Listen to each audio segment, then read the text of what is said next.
Moving on, in our code example number 2, we reach this line here, which import matplotlib.pyplot SPLT.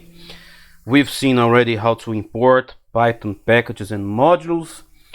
Is also using alias, so there is nothing new here.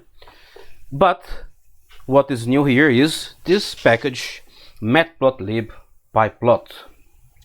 So Matplotlib is a comprehensive library for creating static, animated and interactive visualizations in Python. So you can create publication quality plots, make interactive figures that can zoom, pan, update. You can customize the visual style and the layout of your figures. You can export them to different formats. You can embed them in JupyterLab and graphical user interfaces. You can use also with Jupyter Notebooks and Colab notebooks with some restrictions, especially when we're talking about interactive figures. We have a lot of limitations using Matplotlib with Google Colab, but it's a very powerful and interesting library, especially if you worked with MATLAB before. So this is Matplotlib, and we also have Matplotlib PyPlot. And Matplotlib PyPlot is a state-based interface to Matplotlib, and it provides an implicit MATLAB-like way of plotting. It also opens figures on your screen and acts as the figure GUI manager. So here's a very simple example how you would use PyPlots. So here they are using NumPy to create an array and also for having the sign. So then they're importing PyPlot as PLT. This is very typical to import NumPy as NP, PyPlot as PLT. So they're creating this array with values from 0 to 5 with steps of 0.1. Then they are calculating the sign of these values, and there they are plotting with this plt.plot. So this is one way how you can use PyPlot.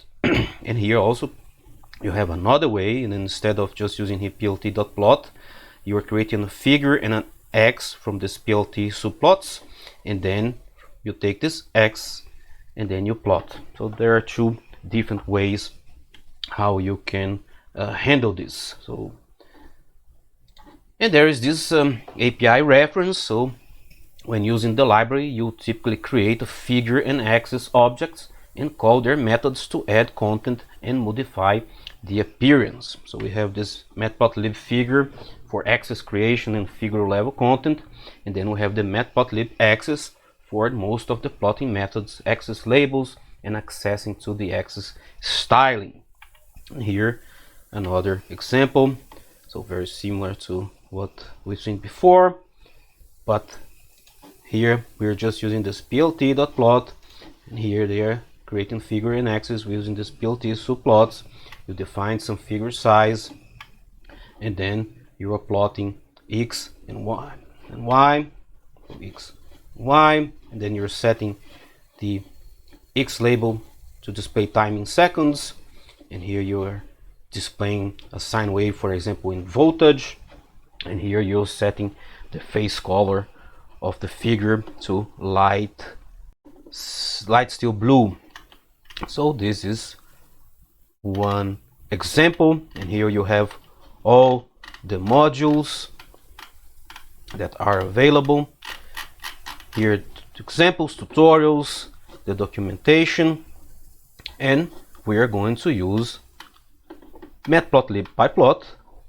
In this case here we are not using this axis, we are using this kind of way to plot, not this. We will have other examples later that we are using this, but so far this is one of the most simple. So we are creating our figure, we are defining two subplots. So this is one subplot, this is another subplot. In this subplot we are plotting all the samples of data. We are setting the label for the x-axis, label for the y-axis, a title. Here we have the second plot, and then we have the 1 cycle of a sine wave, and we're all using Matplotlib PyPlot as PLT. So we're just at this line of code here, and now we'll start exploring these other lines so we can have basic plots, and the more plots we make, then later we can add more sophistication to our plots. We can add interactivity, we can make animations, we can have a lot of possibilities in terms of visualization of our data.